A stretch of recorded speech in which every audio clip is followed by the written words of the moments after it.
Hello everyone. अब आज से जो हम स्टार्ट करने वाले हैं वो बहुत इम्पोर्टेंट टॉपिक है और थोड़ा लंबा भी चलेगा क्योंकि उसमें बहुत सारे प्रमुख शासक हैं जिनके बारे में हमको डिटेल में पढ़ना है। आज से हम स्टार्ट कर रहे हैं गुप्त साम्राज्य या बोल सकते हैं गुप्त काल या गुप्त वंश। ठीक है, क्या रहा भारत में जब मौर्य साम्राज्य का पतन हुआ है ना, मौर्य वंश के शासक का पतन होने लगा। एंड तक आते आते अन्य राज्यों ने स्वतंत्र होने की घोषणा कर दी। उसके बाद हमने देखा बहुत सारे राजवंशों का उदय हुआ है ना, चाहे वह शुंग वंश हो, चाहे वह सातवाहन वंश हो। ठीक है, लेकिन इन सब वंशों में भले ही बहुत प्रतापी राजा हुए हों, लेकिन फिर भी एक चीज का अभाव हमें देखने को मिला कि इन सब वंश ने शासन तो किया है ना, अच्छे से शासन किया, कुछ बहुत कुशल शासक भी थे, लेकिन इसके बावजूद भी भारतवर्ष मतलब एक छत्र साम्राज्य वाला जो शासन था वह नहीं हो पाया बहुत लंबे समय तक। मतलब जैसा मौर्य साम्राज्य में था, पूरे भारत पर एक ही राजनीतिक व्यवस्था थी। चाहे वह चंद्रगुप्त के समय हो, उसका साम्राज्य बहुत फैला हुआ था। उसके बाद अशोक ने तो और ज्यादा साम्राज्य का विस्तार कर दिया था, जहां तक चंद्रगुप्त भी नहीं पहुंच पाया था वहां तक भी अशोक पहुंचा था, है ना। तो जब इतना साम्राज्य फैल गया था, लेकिन फिर उसके बाद क्या हुआ, और शायद यही साम्राज्य का विस्तार भी मौर्य वंश के पतन का एक कारण था। हमने देखा था क्योंकि साम्राज्य का विस्तार तो इतना हो गया, लेकिन अशोक के बाद जो शासक आए वह इतने बड़े साम्राज्य पर कंट्रोल नहीं रख पाए थे, है ना। तो फिर क्या हुआ, जो छोटे छोटे राज्य थे उन्होंने स्वतंत्र होने की घोषणा कर दी थी। तो अनेक छोटे छोटे राजवंशों का उदय हो गया था, तो सब स्वतंत्र हो गए थे। तो अलग अलग छोटे छोटे राज्य चलते रहे बहुत लंबे समय तक। मतलब ऐसा नहीं रहा कि पूरे भारत पर एक ही साम्राज्य का आधिपत्य हो, है ना। तो इस चीज का अभाव बहुत दिन तक रहा, लेकिन इस अभाव को किसने दूर किया? गुप्त वंश के शासकों ने दूर किया। गुप्त वंश ने पूरे भारतवर्ष को एक राजनीतिक व्यवस्था के अंदर ला दिया, है ना। मौर्य वंश के बाद बहुत, देखिए जो मैं बोलती हूँ वो लाइनें आप लिख भी सकते हैं क्योंकि वो आपको थोड़ा सा उसकी हेडिंग सारी बनाने के काम आएंगे। ठीक है, तो मौर्य वंश के पतन के बाद बहुत लंबे समय तक भारत में एक छत्र साम्राज्य नहीं रहा किसी भी वंश का। इस कमी को किसने दूर किया? गुप्त वंश के शासकों ने। इसीलिए गुप्त काल में साहित्यिक हो, सांस्कृतिक हो, आर्थिक हो, राजनीतिक हो, हर क्षेत्र में उन्नति हुई भारत में। मतलब एक तरीके से हम बोल सकते हैं कि चहुओर विकास हुआ, चहुओर प्रगति हुई। इसीलिए गुप्त काल को भारत का स्वर्णिम युग भी कहा जाता है या स्वर्णिम काल कहा जाता है गुप्त काल को। ये बिल्कुल याद रखना है आपको, स्वर्णिम काल कहा जाता है। ठीक है, भारत के इतिहास में चाहे आप बोल लीजिए कला के क्षेत्र में हो, संस्कृति के क्षेत्र में हो, साहित्य के क्षेत्र में हो या आर्थिक क्षेत्र में हो, चाहे और विकास देखने को मिलेगा कहां पर? गुप्त काल में। ठीक है, तो इसलिए ये इंपॉर्टेंट है। अब सबसे पहले जैसे कि बात आ जाती है, जब भी हम कोई भी राजवंश पढ़ते हैं तो सबसे पहले हम उसके बारे में एक चीज पढ़ते हैं कि उसकी जानकारी हमें कहाँ से प्राप्त होती है। ठीक है, अब ये भी लगता है कुछ लोगों को कि ये वाला टॉपिक क्यों इम्पोर्टेंट हो जाता है, ये वाली चीज क्यों पढ़ते हैं, क्वेश्चन तो इनमें से कम आते हैं। ठीक है, आपको डायरेक्ट क्वेश्चन नहीं आते, लेकिन जो भी हम स्रोत पढ़ते हैं वहां आपको प्रीलिम्स में क्वेश्चन आ जाते हैं। जैसे कि हमने जब अशोक के अभिलेख ही स्रोत में पढ़े थे कि अशोक के अभिलेखों से सबसे ज्यादा जानकारी मिली है ना, तो वो आपका डायरेक्ट क्वेश्चन प्रीलिम्स में आ जाता है। इवन मेंस में ये क्वेश्चन आया है कि अशोक के शिलालेखों के बारे में बताइए, तो आपको बिल्कुल डिटेल में उनको एक एक शिलालेख को बताना था। तो ऐसे क्वेश्चन आ जाते हैं। लेकिन अब ये भी पूछा जा सकता है, जैसे कि हमने देखा एमपीपीएससी 2020 का सिलेबस चेंज है, पैटर्न चेंज है। जो 6 नंबर का क्वेश्चन था वहां 5 का हो गया है, और जो 15 का था वह 11 का हो गया है। तो डेफिनेटली अब क्वेश्चन पूछने का तरीका भी बदलेगा। तो हमको एक भी टॉपिक ऐसा नहीं करना है कि हम कोई भी टॉपिक अपनी तरफ से छोड़े, क्योंकि ये 3 नंबर में क्वेश्चन आ जाते हैं। इसमें आपसे 5 में भी पूछ सकते हैं और 11 नंबर में भी कोई रिलेट करके आपसे पूछा जा सकता है, तो अच्छे से अपने को ये चीज भी समझनी है। तो सबसे पहले आज हम फर्स्ट चीज यही समझेंगे कि गुप्त साम्राज्य की जानकारी हमें किससे मिलती है, क्या ऐतिहासिक स्रोत हैं, किन एक तरीके से बोली जाए कौन से ग्रंथ हैं या अन्य क्या क्या स्रोत हैं जहां से हमको गुप्त साम्राज्य की जानकारी मिलती है। तो सबसे पहले तो हम देख लेते हैं क्या क्या स्रोत है उसको थोड़ा सा, कि हमको एक तो मिलती है साहित्यिक सामग्री, ठीक है, दूसरी मिलती है पुरातात्विक सामग्री, और तीसरा है विदेशी यात्रियों का विवरण। ये तीन मोटी मोटी हेडिंग्स है जिनको हम देखेंगे। तो एक तो किससे जानकारी मिल रही है, साहित्य से मिल रही है, दूसरी हमको मिल रही है पुरातात्विक सामग्री भी यहाँ से प्राप्त हो रही है, ठीक है। उसके बाद फिर विदेशी यात्री भी उस समय आए थे भारत में, तो उन्होंने अपने यात्रा वृत्तांत में भी गुप्त वंश के शासकों के बारे में, गुप्त प्रशासन के बारे में, वहां की राजनीतिक व्यवस्था आदि के बारे में उन्होंने अपने विवरण में लिखा है, तो वहां से भी जानकारी प्राप्त होती है, ठीक है। तो साहित्यिक भी उपलब्ध है, पुरातात्विक भी उपलब्ध है, और उसके बाद विदेशी यात्रियों का विवरण भी उपलब्ध है। चलिए साहित्यिक में देख लेते हैं। साहित्य जो है उसमें दो तरीके का साहित्य है, पुराण और स्मृतियां। इस साहित्य में एक हेडिंग शायद भूल गई हूँ, इसमें यहाँ पे जो हेडिंग आएगी वहां आएगी धार्मिक साहित्य, है ना,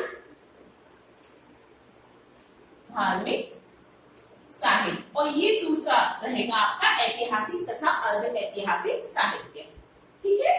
यहाँ पे हम लिखेंगे इसको धार्मिक साहित्य और दूसरा रहेगा ऐतिहासिक तथा अर्ध ऐतिहासिक साहित्य, ठीक है।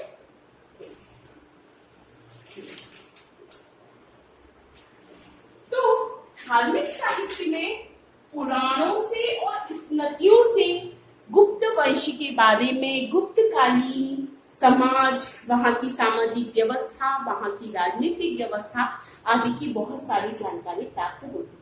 सबसे पहले इसमें लिखा है हमने पुराण। तो जैसे कि हिंदुओं में 18 पुराणों का उल्लेख मिलता है धार्मिक साहित्य में, ठीक है, 18 पुराणों का उल्लेख है, और विद्वानों का ऐसा मानना है उन 18 में से अधिकतर जो पुराण थे उनकी रचना गुप्त काल में ही हुई थी, ठीक है। तो 18 पुराणों में से अधिकतर पुराणों की रचना कब हुई थी, गुप्त काल में हुई थी, ठीक है।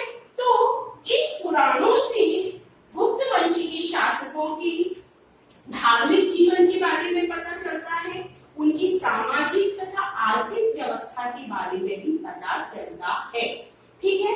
तो पुराणों से क्या क्या पता चल रहा है, शासन व्यवस्था कैसी थी, शासन व्यवस्था, फिर धार्मिक, छोटा छोटा लिख रही हूं, राजनीतिक, आर्थिक व्यवस्था के बारे में पता चलता है। तो गुप्तकालीन शासकों के मतलब बहुत सारे शासकों के बारे में उल्लेख है पुराणों में, और उन शासकों की शासन व्यवस्था कैसी थी, मतलब कि वो लोगों का शासन कैसा करते थे, वो कितनी कैसे मंत्रिमंडल आदि था, उन सब की जानकारी धार्मिक, राजनीतिक और आर्थिक विषयों में हमें जानकारी प्राप्त हो जाती है। फिर दूसरा आ जाता है धार्मिक साहित्य में ही स्मृतियां, ठीक है। तो ऐसा कि विद्वानों का ये भी मानना है कि जो अधिकतर स्मृतियां हैं उनकी रचना भी गुप्त काल में ही हुई थी। अब आप देख रहे हैं कि गुप्त काल जो है वह कला की एक तरीके से साहित्य की दृष्टि से कितना इंपॉर्टेंट हो जाता है, कला के लिए भी होगा आगे, लेकिन साहित्य में मतलब पुराण और स्मृतियां जो मुख्य मानी जाती हैं हिंदुओं में, उन दोनों की रचना कब हो रही है, गुप्त काल में हो रही है ना। तो इससे ये पता चलता है कि पुराण और स्मृतियों की रचना उस समय हुई थी और उस समय का शासन आदि किस तरीके का था। तो जो स्मृतियां हैं उसमें भी गुप्तकालीन शासकों के धार्मिक, राजनीतिक, आर्थिक जो जीवन यापन है या उनकी व्यवस्था है उसकी जानकारी प्राप्त होती है, ठीक है। तो स्मृतियां में हम लिख सकते हैं कि अधिकांश स्मृतियों की रचना हुई थी गुप्त काल धार्मिक, राजनीतिक, सांस्कृतिक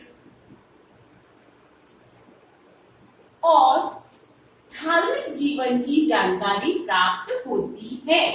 ठीक है, तो पुराणों से और स्मृतियों से हमें गुप्तकालीन राजनीतिक, सांस्कृतिक, धार्मिक और शासन व्यवस्था आदि की जानकारी प्राप्त होती है।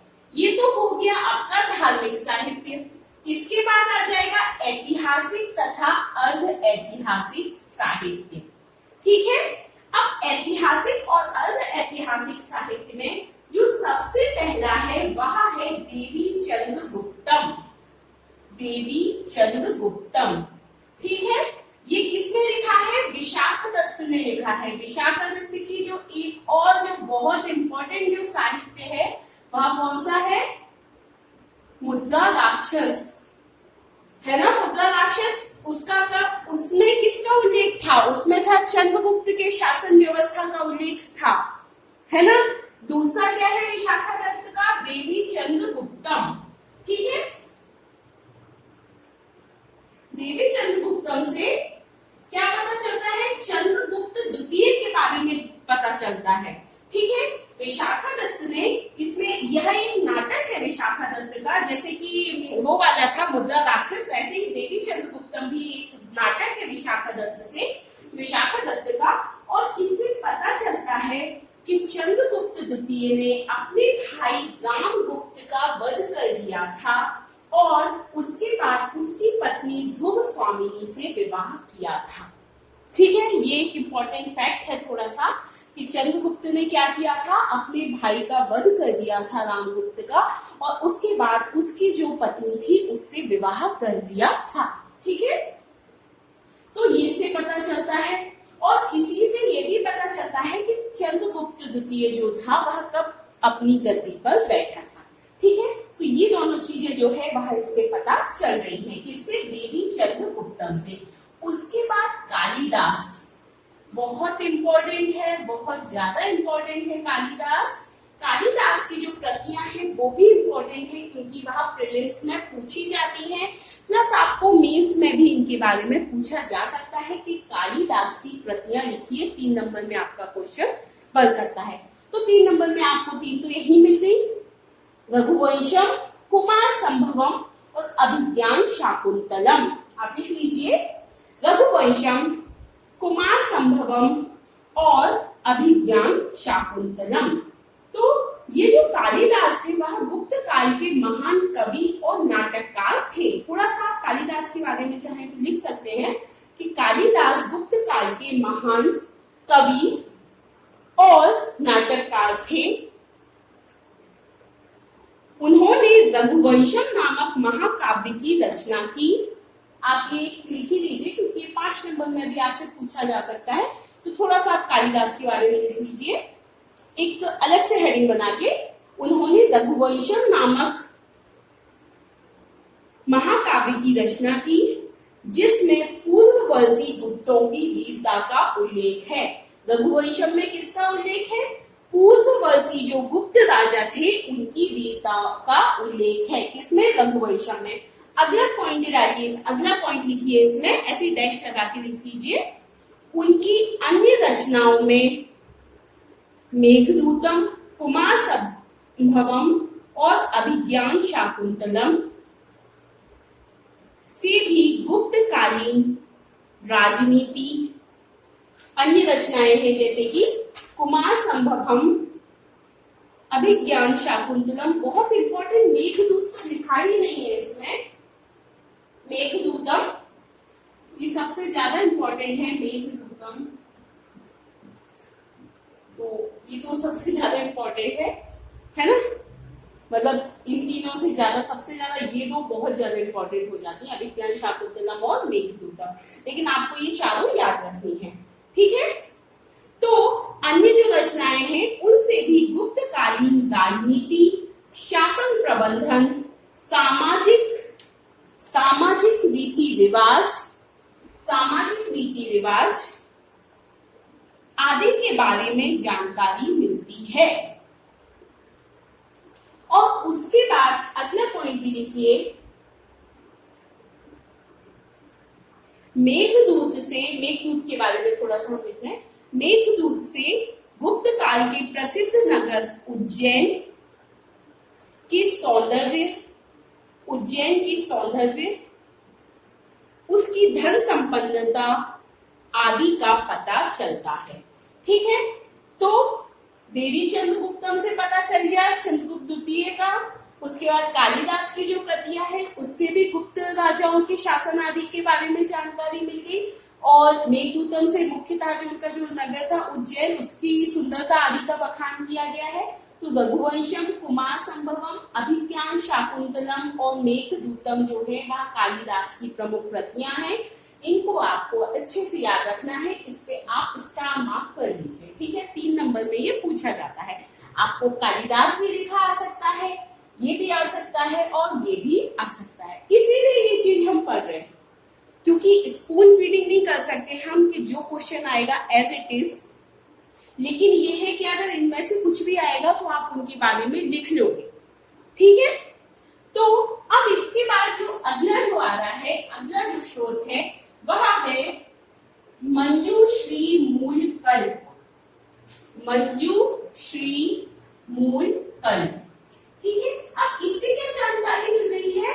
मंजूश्री मूलकल्प से गुप्त राजाओं का क्रमबद्ध इतिहास प्राप्त होता है। गुप्त राजाओं का क्रमबद्ध इतिहास। अच्छा, मैंने पहले इसलिए भी पूरा लिखा, नहीं तो ये बहुत ज्यादा डेंस हो जाता और फिर हमारा एक बोर्ड पे पूरा नहीं आता। और मैं चाह रही थी ये मतलब कम से कम जो पूरे स्रोत हैं वो हमारे एक ही बार में कंप्लीट हो, जिससे आपको नोट्स बनाने में भी इजी हो और समझने में भी इजी हो, क्योंकि इसको हम 2 लेक्चर नहीं दे सकते, इसलिए मैंने उतना ही लिखा है। बाकी मैं यहाँ रेड कलर से अलग लिख रही हूँ, तो उसको आप लिखते जाए। ठीक है, तो किस चीज का पता चल रहा है? मंजूश्री मूलकल्प से गुप्त राजाओं का क्रमबद्ध इतिहास पता चलता है। ठीक है, इसके बाद जो अगला स्रोत है वह है मृक्षकटिकम।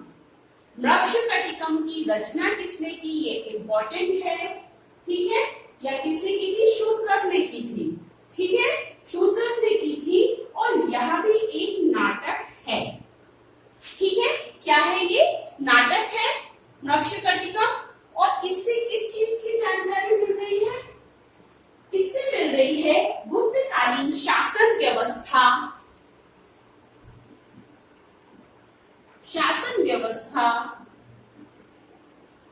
न्याय,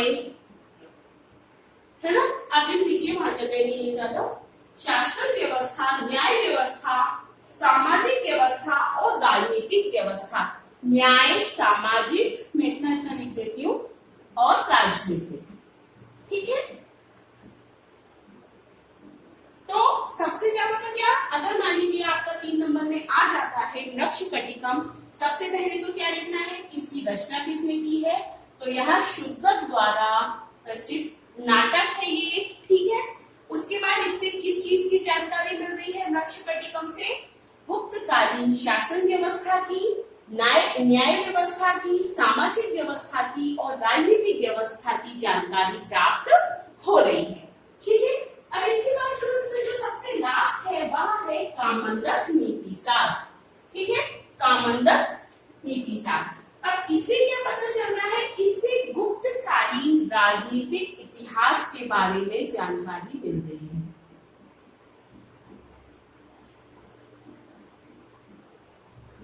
ठीक है, राजनीतिक इतिहास। तो ये तो क्या हो गया है? हमारी साहित्यिक सामग्री हो गई। किस किस साहित्य से? गुप्तकालीन राजाओं के बारे में, या उनकी शासन व्यवस्था के बारे में, या उस समय का सामाजिक जीवन कैसा रहा होगा, राजनीतिक व्यवस्था कैसी होगी, या बोला जाए धार्मिक व्यवस्था या आर्थिक व्यवस्था कैसी होगी, इसके बारे में जानकारी मिल रही है। तो इसमें हमने सबसे पहले तो क्या साहित्यिक सामग्री में, एक तो धार्मिक साहित्य, दूसरा है ऐतिहासिक या अर्ध ऐतिहासिक साहित्य। ठीक है, अब देखिए ये मैंने इसलिए ऐसे लिखवा लिया है, एक तो आपको पता होना चाहिए कि कौन सा साहित्य किसने लिखा है। ठीक है, क्योंकि ये प्रीलिम्स में क्वेश्चन आ जाता है। प्लस उसके बारे में हमको पता चल गया कि उस साहित्य में क्या मुख्य है, मतलब किस चीज का वर्णन किया है। तो अगर मान लीजिए आपका 3 नंबर में ये क्वेश्चन आता है तो आप उसके बारे में 3 लाइन लिख सकते हैं, क्योंकि जहां तक है इन चीजों में से अगर अलग अलग पूछा जाए तो बस 3 नंबर के ही क्वेश्चन बन सकते हैं, ठीक है। और फिर दूसरी बात, ये कालिदास वगैरह आपको दूसरे भी सब्जेक्ट में काम आएंगे, ठीक है। तो ये समझ में आ गया आपको साहित्यिक सामग्री और ऐतिहासिक तथा अर्ध ऐतिहासिक साहित्य, मतलब साहित्यिक में धार्मिक और ऐतिहासिक तथा अर्ध, ये रेड से है लेकिन ये ब्लैक ही है, मैं मिस कर गई थी, ठीक है।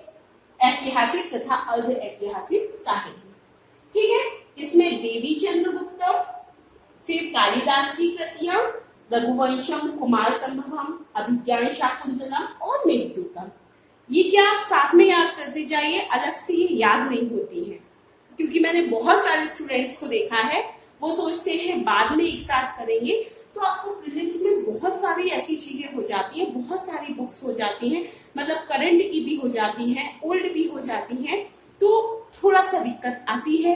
हिस्ट्री में तो आधुनिक भारत के इतिहास तक आपको पुस्तकें मिलती रहेंगी और उनका किसने रचना की है वो आपको मिलता रहेगा, कहीं ऑथर आ जाएगा भाई किसने लिखी थी, तो ये आपको याद रखना रहेगा। तो इसलिए आप साथ के साथ आज कितनी सी याद करनी है आपको, ये नीचे वाली याद करनी है बस, 1 2 3, इसका तो है ही ये हो गई, बस 3 याद करनी है आपको कि मर्क्षकटिकम क्षुद्र, कालिदास की ये है, देवी चंद्रगुप्त विशाखदत्त, ठीक है। अब अगला जो स्रोत है वहां है पुरातात्विक स्रोत, पुरातात्विक सामग्री, ठीक है। गुप्तकालीन बहुत सारे ऐसे अभिलेख मिले हैं, स्तंभ लेख मिले हैं, ठीक है, इतने ये सब मिले हैं, तो इनसे या फिर बोला जाए सिक्के मिले हैं, भवन या कलाकृतियां आदि मिली हैं, उस पर जो उकेरा गया है या फिर उनकी जो मूर्तियां आदि मिली हैं, उससे भी पता चलता है कि गुप्तकालीन व्यवस्था कैसी रही होगी। कुछ भगवानों की मूर्तियां मिली है, उससे पता चल रहा है कि वह किस भगवान की ज्यादा उपासक होंगे। तो इन सारी चीजों की जो जानकारी है वह हमें पुरातात्विक सामग्री इन सब से मिल रही है। तो सबसे पहले क्या है, अभिलेख, ठीक है। अभिलेख में क्या है, बहुत सारे गुप्त काल के अनेक उत्कीर्ण लेख, अनेक उत्कीर्ण लेख है, शिलाओं और स्तंभों और चट्टानों से और लौह स्तंभों और ताम्र पत्रों और गुफाओं से मिले हैं, ठीक है। तो कहां कहां से मिले हैं अभिलेख, स्तंभों से भी मिले हैं, गुफाओं से भी मिले हैं, ताम्र पत्रों से भी मिल रहे हैं, शिलालेख भी मिले हैं। तो इतनी सारी चीजों से मिले हैं जिनसे पता चल रहा है गुप्तकालीन शासन व्यवस्था या गुप्तकालीन समय के बारे में पता चलता है। जो सबसे इम्पोर्टेंट है वो मैंने यहाँ पर लिख दिए हैं। एक तो है हरिशेन का प्रयाग प्रशस्ति, बिल्कुल इस पे तो ये जो अभिलेख वाला जो सेक्शन आता है उस पे तो आपको बिल्कुल स्टार मार्क करना चाहिए। अब आपको लगता होगा हर चीज पे मैम स्टार मार्क करवा रही है। देखिए प्रीलिम्स का आपने इस बार का क्वेश्चन पेपर देखा होगा, क्वेश्चन किस तरीके से आए थे, तो आप उसमें कुछ भी नहीं छोड़ सकते और इन सब चीजों से क्वेश्चन आते ही आते हैं। तो आप प्लीज इन पे ध्यान अच्छे से रखिए, अभी आप पे टाइम भी ज्यादा है, ठीक है, तो अच्छे से इन पे ध्यान दीजिए, ठीक है। तो हरिशेन का प्रयाग प्रशस्ति, ठीक है, इसको आप थोड़ा सा इस पे स्टार मार्क कीजिए और इसके बारे में हम थोड़ा सा डिटेल में भी पढ़ेंगे, अभी वो मैं आपको बताऊंगी। तो हरिशेन का जो प्रयाग प्रशस्ति है, इससे किस राजा के बारे में पता चलता है, सबसे पहले तो वो इम्पोर्टेंट है समुद्रगुप्त, ठीक है। जब हम समुद्रगुप्त को अलग से पढ़ेंगे उसमें भी इसका नाम आएगा, क्योंकि समुद्रगुप्त के बारे में बहुत सारी जानकारी प्रयाग प्रशस्ति अभिलेख से पता चलती है, ठीक है। तो प्रयाग प्रशस्ति से हमें क्या पता चल रहा है, समुद्रगुप्त की विजयों का और उसके जीवन चरित्र का वर्णन मिलता है। समुद्रगुप्त के जो विजय अभियान थे, जहां उसने विजय प्राप्त की जहां जहां, और उसके जीवन का वर्णन पता चलता है। किससे पता चलता है, हरिशेन के प्रयाग प्रशस्ति अभिलेख से, ठीक है। तो समुद्रगुप्त की विजयों का और उसके जीवन स्तर के या जीवन चरित्र के बारे में पता चलता है। फिर उसके बाद कौन सा आ गया, महरौली अभिलेख,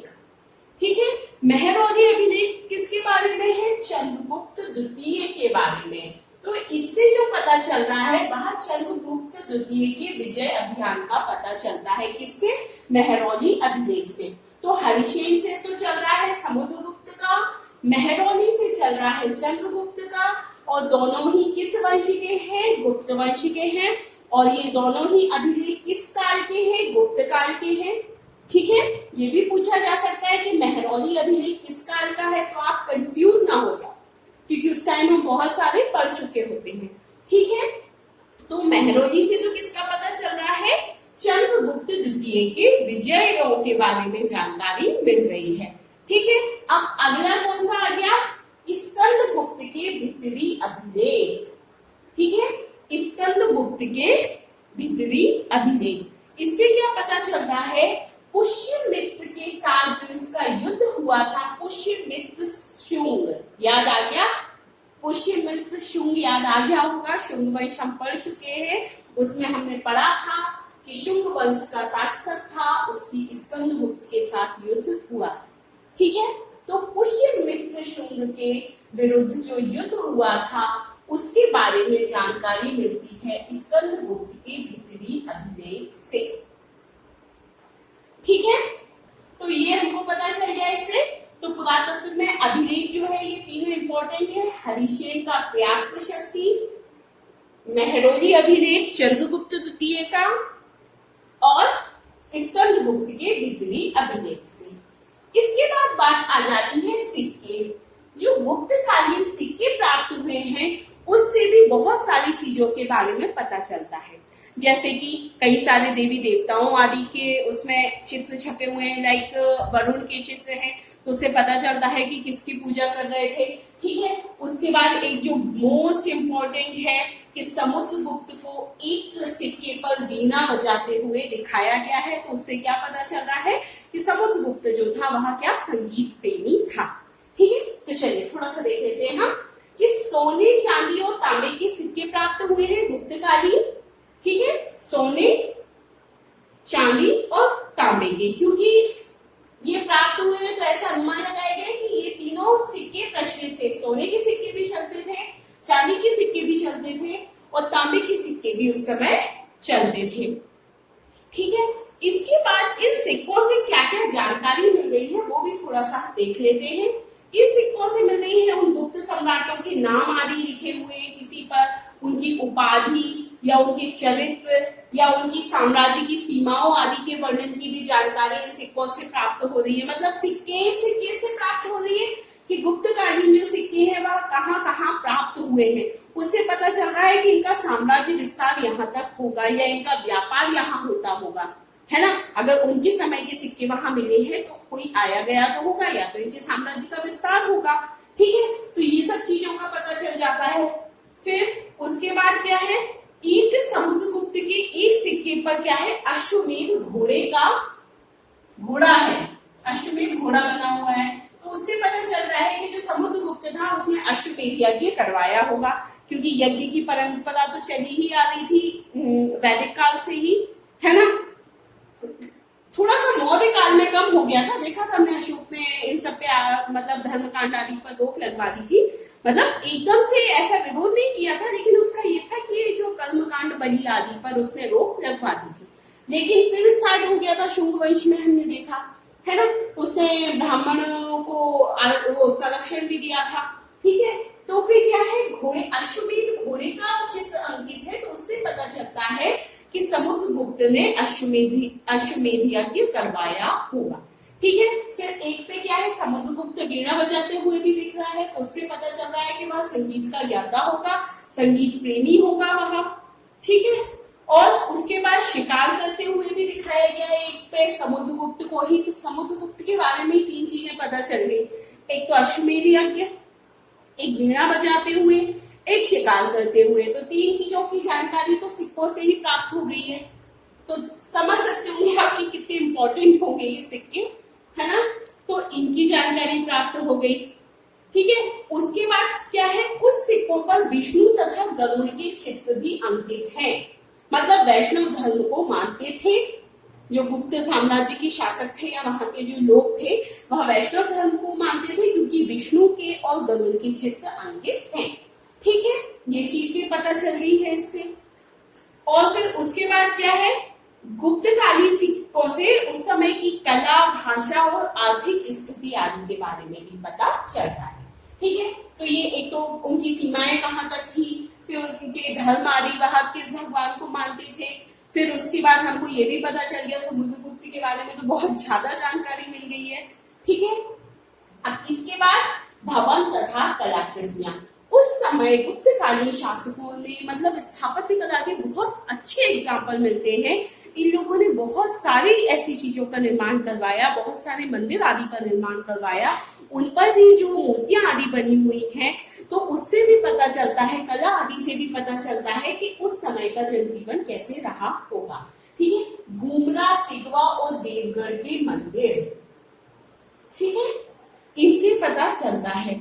ठीक है, इनसे क्या है, गुप्तकालीन धार्मिक अवस्था और वास्तुकला के बारे में पता चलता है। भूमरा, तिगवा और देवगढ़ के मंदिर ये प्रमुख है, ये आपको ध्यान रखना है क्योंकि ये क्वेश्चन आ जाता है कि ये किस काल से संबंधित है या किस वंश के शासकों से संबंधित है। ठीक है, तो इससे भी पता चल रहा है। फिर उसके बाद गुप्त काल में ही हिंदू देवी देवताओं, बौद्धों और जैन तीर्थंकरों की मूर्तियां भी प्राप्त हुई हैं। मतलब उस समय की मूर्तियां प्राप्त हुई हैं, तो उससे ऐसा पता चलता है कि मतलब वहां भले ही वह लोग वैष्णव धर्म को मानते होंगे, लेकिन अन्य धर्मों के लिए भी उनका स्वभाव कठोर नहीं रहा होगा, लचीला स्वभाव होगा, मतलब अन्य धर्मों को भी मानने की स्वतंत्रता रही होगी, ये चीज भी पता चल जाती है। ठीक है, अब इसके बाद जो सबसे लास्ट है वहां है विदेशी यात्रियों का विवरण। ठीक है, विदेशी यात्रियों का विवरण। अब विदेशी यात्रियों में क्या है, सबसे इंपॉर्टेंट फाइहान, हेनसांग और इत्सिंग। फाइहान की कौन सी बुक है, मैं बहुत बार बता चुकी हूँ, फूको की, हेनसांग की सीयू की, इत्सिंग की अब आप कमेंट करेंगे।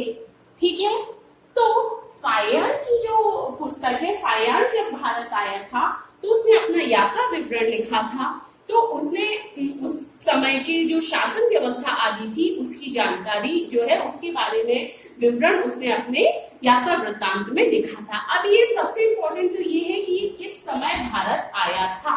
यह आया था चंद्रगुप्त द्वितीय के समय। वो वाला चंद्रगुप्त नहीं है जो मौर्य वंश में है, ठीक है, ये अलग है चंद्रगुप्त द्वितीय। ठीक है, तो फाइहान भारत आए। क्या किसी भी विदेशी यात्री ने यदि अपना यात्रा वृत्तांत लिखा है या पुरातात्विक जो साहित्य हमको प्राप्त हो रहा है उसके विवरण से, तो उसमें सबसे इम्पोर्टेंट ये हो जाता है कि वह किसके शासन में आया था। ठीक है, तो कब आया था, वह चंद्रगुप्त द्वितीय के शासन में आया था। ठीक है, और इसने अपने विवरण में क्या क्या प्राप्त हो रहा है, इसने गुप्तकालीन इतिहास पर प्रकाश डाला है। ठीक है, फिर इसने चंद्रगुप्त द्वितीय के राजप्रसाद और उसकी राजधानी और उसकी सामाजिक, आर्थिक तथा राजनीतिक व्यवस्था पर भी प्रकाश डाला है। ठीक है, राजप्रसाद क्या होता था, जो राजा का महल होता था उसको ही राजा प्रसाद कहते थे। चंद्रगुप्त मौर्य के समय भी वही था। ठीक है, तो इसने इन सब पर प्रकाश डाला। उसके बाद हेनसांग, हेनसांग ने भी अपने यात्रा विवरण में लिखा है गुप्तकालीन समाज, शासन व्यवस्था आदि के बारे में। ठीक है, अब ये कब आया था, लेकिन ये आया था ये हर्षवर्धन के समय में, ये इंपॉर्टेंट है। ठीक है, आया तो ये कब था, हर्षवर्धन के समय में आया था, समझ में आया। ठीक है, कब आया था ये, हर्षवर्धन के समय में आया था। ठीक है, और उसका विवरण भी मुख्यतः क्या है, हर्षवर्धन के ही शासनकाल से संबंधित है, लेकिन फिर भी उससे गुप्त शासकों के बारे में भी जानकारी प्राप्त होती है। मुख्यतः विवरण तो हर्षवर्धन के ही समय का है, लेकिन उससे गुप्तकालीन शासकों के बारे में भी जानकारी प्राप्त हो जाती है हेनसांग के विवरण से। ठीक है, उसमें बहुत सारे उसने गुप्त सम्राटों का उल्लेख भी किया है और उस समय के जो गुप्तकालीन नगर थे उनका उल्लेख भी हेनसांग ने किया है। ठीक है, अब इसके बाद जो सबसे लास्ट है वह है इत्सिंग। ठीक है, अब हाँ, इसमें एक जो और इम्पोर्टेंट है, ये तीनों ही चीनी यात्री हैं। कहां से आए थे, चीन से आए थे, चीनी यात्री है ये। उस समय पता होगा कि मतलब बौद्ध धर्म का अध्ययन आदि करने के लिए बहुत सारे चीन से जो लोग थे वहां आते थे यहाँ पर और फिर अपना विवरण लिखते थे, है ना, बौद्ध धर्म के लिए ही आते थे मुख्यतः। तो ये तीनों ही क्या है, चीनी आती है, फाइयान, हिनसांग और इत्सेंग। ठीक है, अब इसके बाद इसने बताया है कि नालंदा विश्वविद्यालय था, नालंदा विश्वविद्यालय,